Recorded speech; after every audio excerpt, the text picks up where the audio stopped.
मनुष्य में कई मानसिक दुर्बलताएं हैं और इन दुर्बलताओं यानी कमजोरियों में एक है प्रतिशोध की भावना यानी बदला लेने की भावना। और ये भावना, प्रतिशोध लेने की भावना बड़ी विषैली है। जैसे ही बदला लेने का भाव हमारे अंतर में जागृत होता है, वैसे ही हमारे अंतःकरण में एक अस्त व्यस्तता उत्पन्न हो जाती है। यानी मेरा अंतःकरण पूरी तरह से दूषित हो जाता है। जैसे एक शांत तालाब के पानी में एक पत्थर फेंकने से जल अशांत हो जाता है, यानी जल के ऊपर गोल गोल तरंगें उत्पन्न हो जाती हैं और उसकी सतह की शांति को भंग कर देती हैं। उसी प्रकार दूसरे से प्रतिशोध लेना यानी बदला लेने की जो भावना हमारे मन में उत्पन्न होती है, वैसे ही मनुष्य विचलित, अशांत हो जाता है। प्रतिशोध की भावना का एक मनोवैज्ञानिक विश्लेषण करें अगर, तो हमको ये ज्ञात होगा कि इसमें 3 विकार काम करते हैं। पहला कि किसी ने मेरे साथ कोई अन्याय किया है, कोई अत्याचार मेरे ऊपर किया है, या मेरे साथ किसी ने कोई गलत व्यवहार किया है जिसके कारण मुझे मानसिक कष्ट पहुंचा है। वैसे भी जो बदला लेने वाला व्यक्ति होता है वो कमज़ोर होता है, दुर्बल इच्छा वाला होता है, उसका संकल्प भी कमज़ोर होता है, वो भावुक होता है, वो दूसरे के किसी भी बात को बर्दाश्त नहीं कर पाता, सहन नहीं कर पाता और उसका मन बहुत ही ज़्यादा दुखी हो जाता है। और दूसरा है इसमें भय और ईर्ष्या का भाव, यानी अगर मेरे साथ किसी ने गलत किया भी है कुछ, तो मैं उस व्यक्ति से डरता हूँ, खुलकर उसका सामना नहीं कर पाता। इस वजह से मैं उससे बदला लेने का सोचता रहता हूँ, सामने तो मैं बोल नहीं पाता।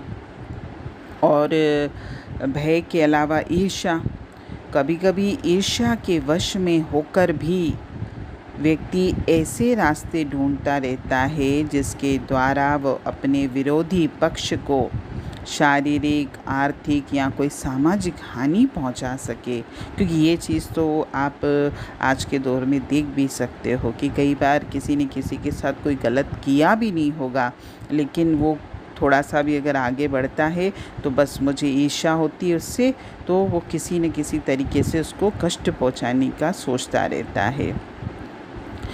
अगर भय से बदला लेने की भावना हो या फिर ईर्ष्या के कारण बदला लेने की भावना हो, ये तो दोनों ही इंसान को व्यथित करती हैं, अशांत करती हैं, दुखी करती हैं। और जिस टाइम हमारे अंदर बदले की भावना जागृत होती है, तब व्यक्ति उचित अनुचित का भी विवेक नहीं कर पाता, यानी उसकी बुद्धि ये भी काम नहीं करती कि मैं ये कार्य जो कर रहा हूँ ये सही है या गलत है। बस उस टाइम तो उसके दिमाग पे ये बात हावी रहती है कि किसी भी तरीके से मुझे अपने वेरी को हानि पहुँचानी है। और तीसरी बात होती है क्रोध, क्योंकि कहते भी हैं बदला जो है ना, क्रोध की ही संतान है। क्योंकि कभी कभी हमने क्रोध करके सामने वाले को अगर कोई बात बोल दी तब तो ठीक है, थोड़ी देर के बाद शांत हो जाते हैं। लेकिन अगर हमने किसी ने मेरे साथ गलत किया और मैं उसको कुछ कह नहीं पाया, तो ये अंदर ही अंदर, वो कहते हैं ना जो गीली लकड़ी होती है, अगर उसको आप जलाओगे तो वो सुलगती है और धुआं छोड़ती है, जलती नहीं है। ऐसे ही हम भी अंदर सुलगते रहते हैं और ये धीरे धीरे धुआं जो है बेर बन जाता है।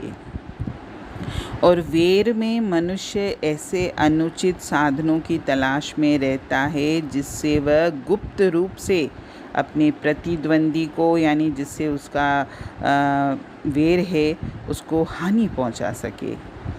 क्रोध की जब दशा होती है, जब हमें क्रोध आता है, उस टाइम तो इंसान की वैसी बुद्धि विवेक काम नहीं करता।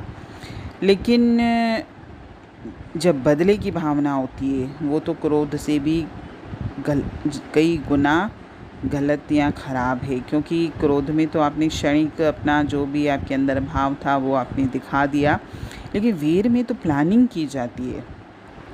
कई बार तो बदला लेने के लिए, हमें जिस व्यक्ति से बदला लेना है ना, तो उसके बच्चों या उनकी स्त्रियों को हानि पहुंचाई जाती है। तो आपने फिल्मों में भी देखा होगा कि अगर बाप का किसी से कुछ है, व्यापार के हिसाब से या किसी भी हिसाब से कोई दुश्मनी है, तो वो उसके बच्चों को किडनैप कर दिया जाता था। तो ये कितना गलत है, क्योंकि किसी भी तरीके से उसको अपने मन का जो ये भाव है प्रतिशोध लेने का, बदला लेने का, बस उसको शांत करना है, चाहे वो किसी भी तरीके से मैं करूं।